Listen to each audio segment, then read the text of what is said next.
you. So good to join y'all today. From marches thousands strong to hundreds of small strikes around the world, our movement has spent the last 3 years plus mobilizing youth to take to the street. The people desire and deserve a government that will tell the truth about the climate crisis and fight to halt this emergency.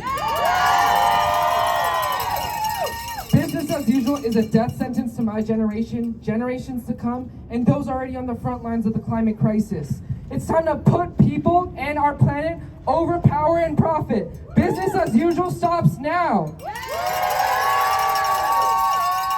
Humanity has faced many crises throughout our millennia of existence, but the climate crisis may be the most threatening yet. We consider ourselves the most intelligent species, yet it's not the whales or sea turtles filling their waters with waste, or the Amazon wildlife clear-cutting their own forests. No other species works so actively to destroy their only home, and no other species must now work to stop it.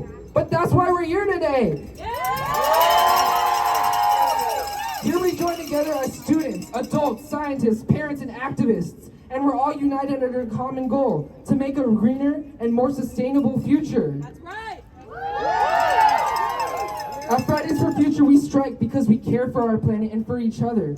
We have hope that humanity can change, avert the worst climate disasters, and leave a better future. With every passing day, our numbers grow, and everyone is welcomed and needed. No one is ever too small to make a difference.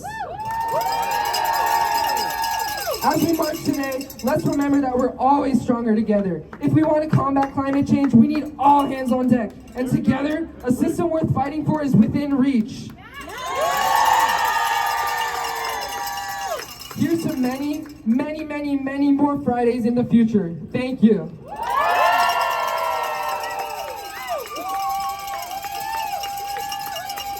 Thank you very much.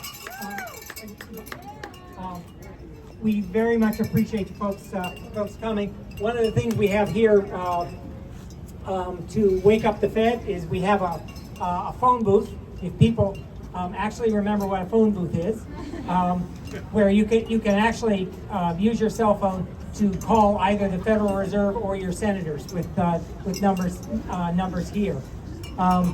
In a few minutes, we will be marching up to Washington Circle and to the Foggy Bottom Metro, carrying our alarm clocks, our telephone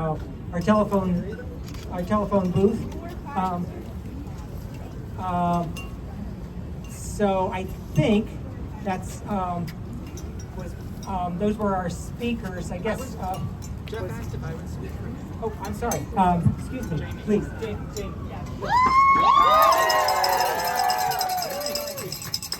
Hello, my name is Jamie DeMarco, and first, why doesn't everyone come up on the steps? Let's have the banner face out to the street and everyone up here so everyone's in the shot. Let's come in, let's show our numbers. Bring it in. Should we move forward? I think we should. Yeah. I can Now, I was asked to say a few words. Jeff would like to be here, but he has COVID, so he's home. I was asked to say a few words, and I have a question before I start. Would folks like the pretty version, or would you like the real version? The real version? Okay. Because the Federal Reserve, when Biden was running, who put him in office? Who elected him? It was the young people. Yeah, that's right. Young people put Biden into office with a mandate for an all-of-government approach to stop the climate crisis. And have we seen that? No, we have not. We have seen the opposite. Is the Federal Reserve part of the government? Hey, we need an all-of-government approach to stop the climate crisis like we elected President Biden to do. The climate costs are here. The climate costs are here. I said I would keep it real. There was once a town called Paradise, California. And there are families that woke up there one day, Tuesday morning, seemed like every other day.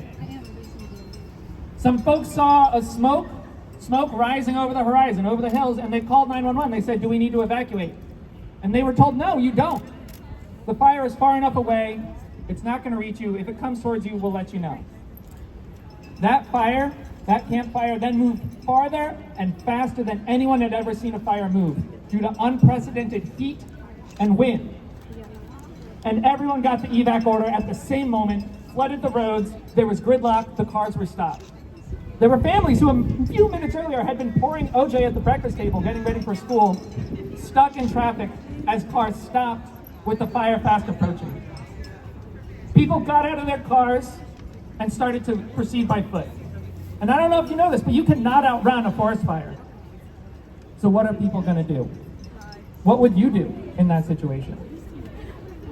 People took different approaches. Some people went to the biggest parking lots they could find and lay down in the middle of them.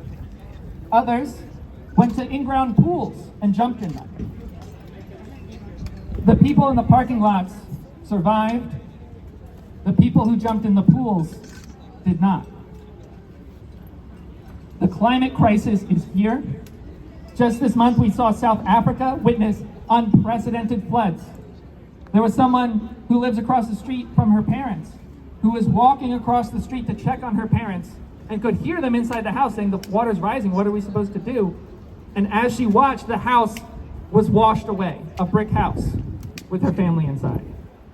The climate crisis is here, and we are gonna do something about it. We are gonna do something about it. I want everyone to know that thank you for coming out today. Tomorrow, there is a fight for our future because we don't want what I just described to be our future. We don't want that.